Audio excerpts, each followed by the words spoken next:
All right, here we go. Ocean's 11, first vlog ever. Let's get started.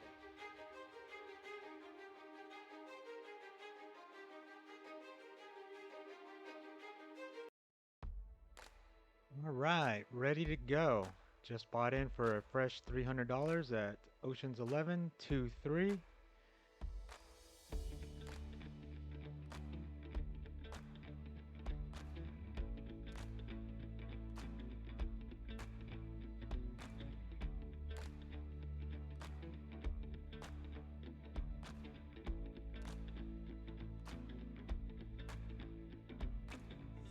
All right, waiting for my first cards dealt. Excited to see what they could be. It could dictate the entire session.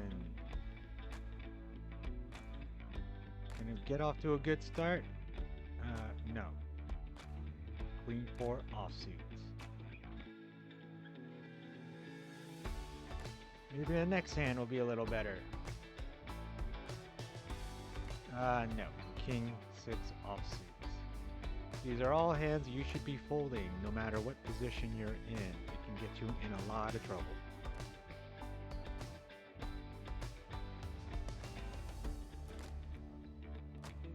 All right, first legitimate hand of the evening, Ace 8 suited of hearts.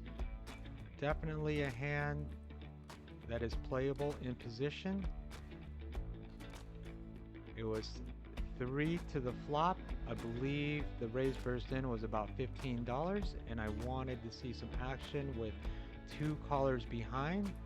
I was the effective stack of around $285 at this point. So the flop comes golden. It is 8 offsuit, king of hearts, and a 4 of hearts, which gives me a pair and a nut flush draw. So the pre-flop aggressor decides to take an aggressive line and puts in $185. So after calling pre-flop, my effective stack was essentially $260. I may have gotten the math wrong there. And in this situation, he bets so big, you have to plan on what you plan on doing on the turn. If you plan on never folding the turn, and if I call, I have about $40 to $60 left in my stack. There is no reason for me to be folding the turn if I call the flop on such a big bet. With the abundance of out, provided he didn't hit a set, I have eights, and any heart for the nut flush draw. Seeing that he was relatively aggressive pre-flop on a lot of mediocre hands, I definitely put him on something as weak as King Jack, King 10 offsuit, and something as strong as Ace King, but never a set in this situation since the flop is relatively dry except for the flush draw. So as you can see here, I decided to go for it. It would have been, this was still within the first 30 minutes of the session. I said, hey, this is a great opportunity to showcase when you should be shoving or calling on the flop with a big draw. And since I would have less than a quarter-size pot bet left on the turn, I decided to gamble with two cards to come with plenty of equity. So this is where you just take a deep sigh and hope you hit your cards and he doesn't have a set and all your outs are live. Let's see what happens. As you can see here, I brick out, the chips go in the wrong directions, and I am forced to rebuy. I decide to rebuy for the full amount and hope I can gain some traction back. So far, not a great start to the session.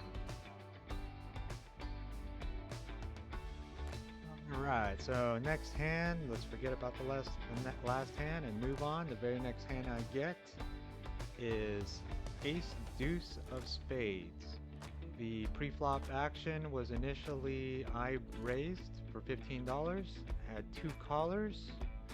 The big blind didn't think it was enough and decides to put in virtually a min raise to $35.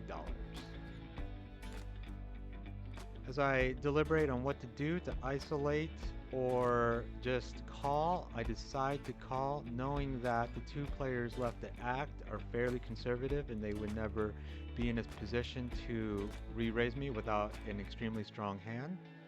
With ace deuce, I could argue either way to re-raise to isolate or get pot odds for a call. So the flop comes out, and unfortunately, I don't exactly remember the texture of the board, but it was one face card and one spade. Everyone checks around. The next card was also a face card and an additional spade. So now I have a nut flush draw. Here, I believe my table image, was a 2-5 player, somewhat aggressive and likes to play some trick plays. So I decided to take that as an advantage here. I'm not necessarily calling weak here. I'm generally going to have a strong hand such as this or a big draw. So I decided to test the waters, knowing that only the following two players would possibly raise me if they had a strong hand as much as two pair, or they were slow playing the flop with their top pair, which was a face card, which I don't remember. So the following two players left to act. They deliberate for a little bit longer, and ultimately they decide to fold. And the only player left to worry about is the big blind that min raised. And I am just joyous to finally win a relatively small pot. And I said this one's definitely going in the vlog, as it did. It wasn't quite a bluff, but I still got everyone to fold. So yay, first relatively medium-sized pot for the evening. Things are looking okay and moving in the right direction.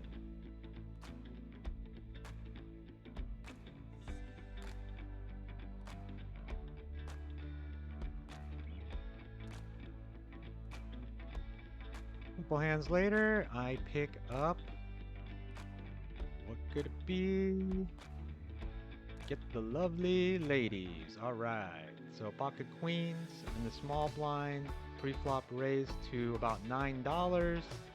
With the loose stations at this table, I decided to make it interesting and bet relatively big. Um, just to isolate, because if I make it too small, I know the four gentlemen behind me are going to call.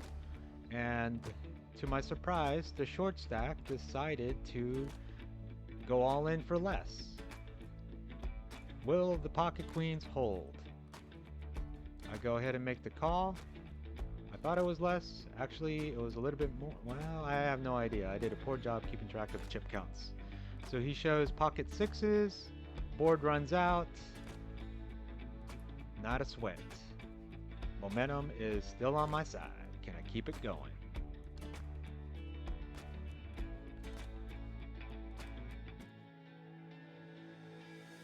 Right, so I pick up the biggest hand pre-flop in poker, pocket aces, almost two hands or one or two hands later than my pocket queens. I'm starting to show a little bit of aggressive table image. There was a pre-flop raise of about $15, and again I did a poor job of memorizing this, so I decided to min raise here, and I get one caller. This was a relatively new player that just sat down. I'm still gauging his play style, but it seems like he was playing every hand, so any two cards in his position. From what I remember, the flop came golden for me. It was ace, king, 7 or something like that, but I flopped a set with only a straight draw and no flush draw to worry about. So as a balanced player, whether or not I have the ace, I'm betting this flop. I made it half pot, a little less than half pot.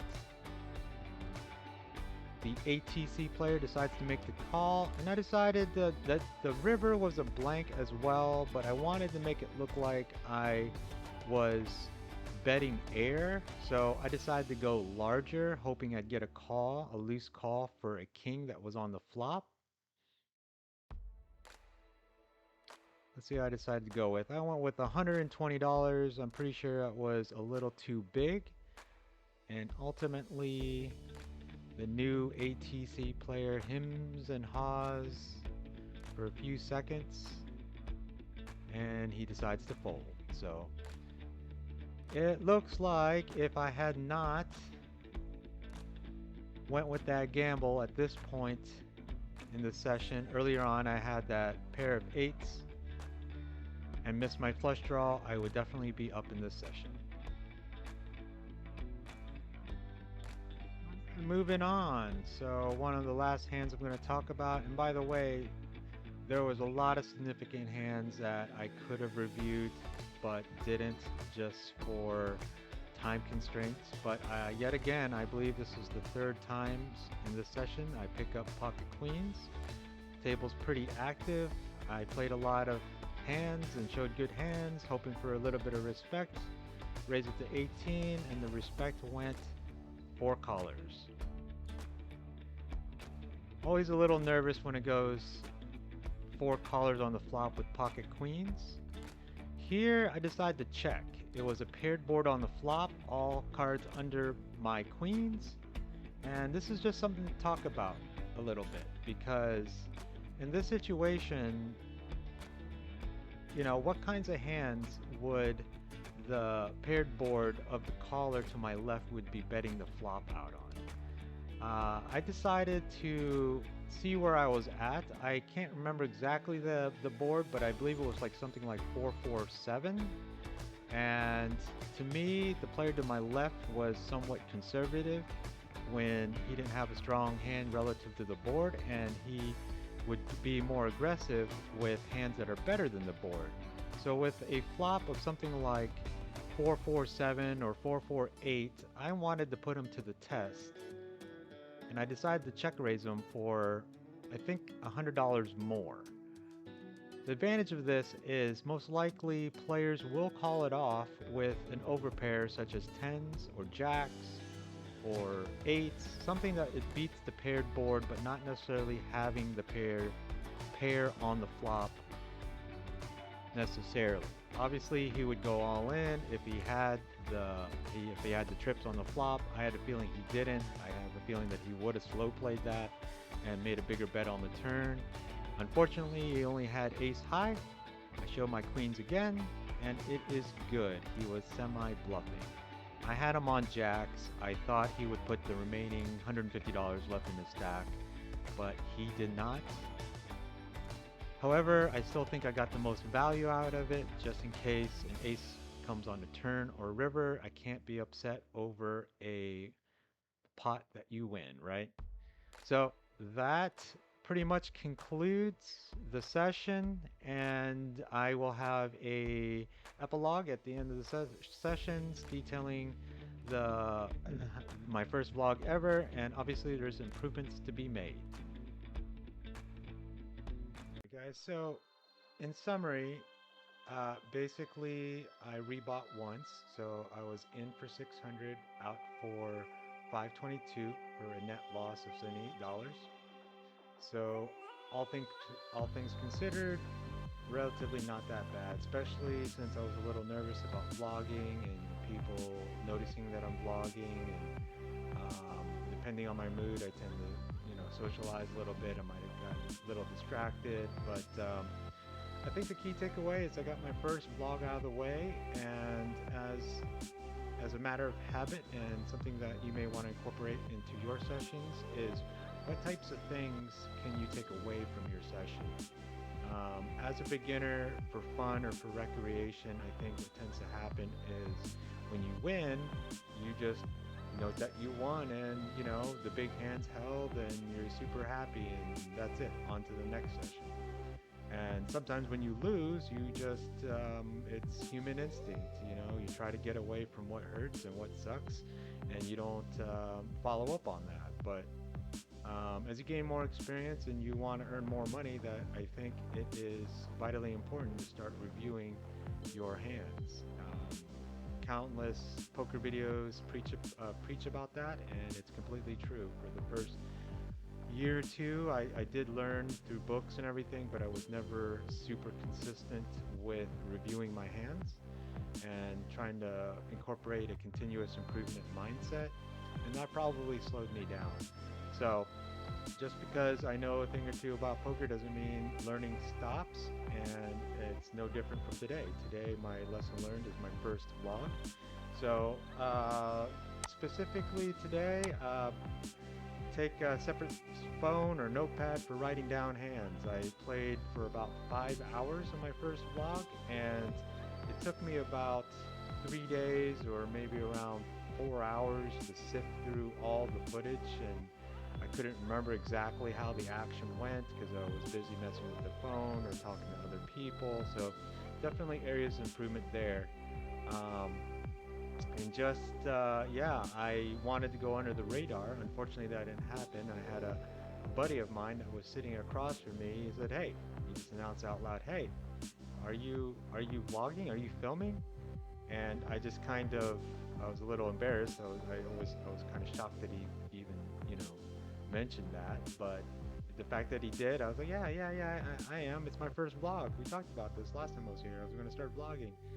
And fortunately for me, I was worried. Fortunately for me, it didn't affect the action. People did notice. Even one of the dealers noticed I was filming, and I was more worried that other people would take more stabs at me. Playing out of convention, knowing that I'm filming the hand and they want to get on YouTube or whatever the case may be. People just like to take stabs at vloggers. But you know what? It's going to happen. I'm just going to have to face the fact that if other people notice me vlogging, don't necessarily change my strategy. Go with it and change accordingly. Just like any other session. So those are my main two lessons learned. And again, when you review the good things along with things to improve on. And for positive reinforcement, I did gamble it up earlier on in the session. I think I talked about the hand, but I missed, and I was down $300 within the first 30 minutes. Not very good, especially at a 2-3 game. Um, so I stayed patient. I battled back, and as you can see, I was only down $78 at the end of the session. And also, vlogging didn't distract me from my overall gameplay. I played the hands the way I would have if I didn't film. No sense in playing differently. Play with what works. So for the most part, it worked. I noted in the session, I've become pretty good at keeping my poker face, but I think at one point I was getting this set of disappointment that my draws were missing, and if they hit, I know I would have got paid out in flight odds. But there was a couple situations like that. I think a lot of the hands that were value driven, I got most of the value I would have gotten. If I bet any more, they would have folded. So yeah, positive reinforcement. So improvements for the next session, which hopefully is today. I'm going to get there a little earlier. Traffic has been gaining traction for some reason, maybe because the weather is getting a little better, so I haven't been able to make it out the last 2 weekends. But improvements to work on. I noticed, so one of my habits is I watch other hands, even if I'm not in the hand, especially if it's a big pot. I'd like to see how they play and, what size bets they make and what position and, generally what happens. And if the hand goes to showdown, by that point, I'll have a good idea or a good guess at what possible hands each player has and see if I'm right. Just a quick mental check. I normally don't write those notes down even without vlogging, but I think for the purposes of vlog, that would be a different twist from other vloggers. I don't believe other vloggers really note other hands from other players. They focus on the hands that they play. So I'm going to try to do that today and see how it works out. Let me know if you guys think that's a great idea, but I think it is. And yeah, and as I said, I think my bet sizing as far as balance with strong hands and weak hands and bluffs were relatively balanced, but I have to double check that. And again, since it took me so long and I didn't note exactly what happened in the hands, I think some of the information might be inaccurate, but I'll have to work on that. It's kind of like you got to focus so much on the game, and then there's if I'm going to continue to vlog, I have to multitask and be able to you know provide this information for you guys. So at any rate, that is my first official vlog. I hope you guys enjoyed it, and I'm hoping that the quality gets a little better and the efficiency of which I present the information to you guys. So, as usual, like and subscribe. If you're already subscribed, continue to like, and I hope to see you guys later. All right, have a good one.